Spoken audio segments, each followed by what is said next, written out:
Hello friends, good evening. Welcome to my channel Ankush Agrawal share market.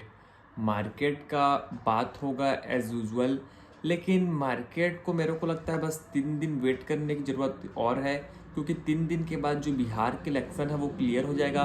तो लेकिन हम लोग इतना बात क्यों कर रहे हैं, क्योंकि मेरे को नहीं लगता कि उतना ज़्यादा इम्पैक्ट पड़ेगा, लेकिन इससे बात करने इसलिए ज़रूरी है कि जो जो भी एग्जिस्टिंग गवर्नमेंट रहती है उसकी जो भी ऑनगोइंग पॉलिसी चलती है, वो अगर सेम गवर्नमेंट आती है तो पॉलिसी इम्पैक्ट नहीं करती है, लेकिन कोई सी अगर नया गवर्नमेंट आती है कोई सी स्टेट में तो फिर वहाँ पर पॉलिसी इम्पैक्ट करती है, तो फिर डायरेक्टली और इनडायरेक्टली शेयर मार्केट को इम्पैक्ट करती है। तो इसलिए बिहार के इलेक्शन इंपॉर्टेंट है as a market point of view. और देखते हैं क्या होगा। मेरे को लगता है कि अगर स्टेबल गवर्नमेंट आती है, सेम गवर्नमेंट आती है, देन नथिंग टू वरी। और अगर कोई सी न्यू गवर्नमेंट आती है then market will obviously think of कि व्हाट विल हैपन नेक्स्ट। बाकी अगर हम लोग समझें ब्रॉडली, तो ब्रॉडली देखेंगे तो इसमें चक्कर ये हो रहा है कि जो रिजल्ट है वो रिजल्ट तो आ रहा है, और रिजल्ट जो आया उसका समझ पाना मुश्किल है। जैसे कि बजाज फाइनेंस, तो बजाज फाइनेंस का कल लेट इवनिंग रिजल्ट आया, और रिजल्ट आया तो ब्रॉडली देखा जाए तो रिजल्ट अच्छा है बोले। और कई जो एनालिस्ट है वो लोग रिकमेंड भी किए कि बाय करो, लेकिन जो शेयर खुला उसके बाद गिरते चले गया। तो फिर उसका समझ में ये आया कि जो फॉरवर्ड लुकिंग स्टेटमेंट है, जो फॉरवर्ड लुकिंग गाइडेंस है कंपनी का, वो थोड़ा सुस्त है। मतलब जो इस क्वार्टर में, मतलब लास्ट क्वार्टर में विच वाज Q2, तो Q2 में जो लोग गाइडेंस दिखाए थे, मतलब AUM ग्रोथ जो लोग किए थे वो 26% था।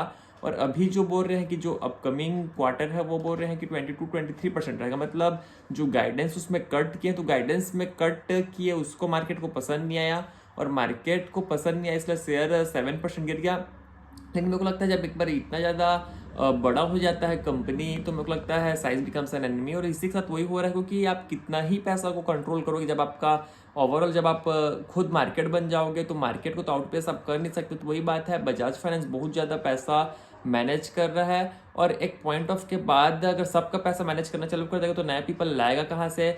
मेजोरिटी ऑफ द मनी यही करता है मैनेज। तो बजाज फाइनेंस का हुआ, बजाज फिनसर्व का भी आज रिजल्ट आया, तो बजाज फिनसर्व का तो रिलेटिवली रिजल्ट अच्छे थे बजाज फाइनेंस से, लेकिन बजाज फाइनेंस को देख के ये भी गिर पड़ गया, इसको भी उठने का मौका नहीं मिला। तो देखते हैं कि 1-2 दिन बाद स्टेबल होने के बाद क्या आता है। मेरे को लगता है डन फॉर इट हो गया, क्योंकि कितना ही गिरेगा, क्योंकि रिजल्ट उतने खराब नहीं थे on the face point of view it. क्योंकि अगर रिजल्ट उतने खराब अगर होते तो मार्केट में को लगता है कि और गिराते। मतलब जो ये लोग फॉरवर्ड जो आगे काम करेंगे उसके चलते चिंता में मार्केट में शेयर के प्राइस आज गिरे हैं, लेकिन देखते हैं क्या होंगे। और अगर सबसे बड़ी बात ये होती है कि अगर आपका शेयर ऑलरेडी रन कर चुका है, तो आप अगर थोड़ा सा भी ढिल्ला पोला करोगे तो आपका शेयर के प्राइस गिरेंगे। और अगर आप ऑलरेडी डाउन हो तो हल्का फुल्का कमजोर रिजल्ट में भी आप सर्वाइव कर लोगे। तो यहीं तक रखते हैं, फिर कल मुलाकात होगी, तब तक के लिए थैंक यू।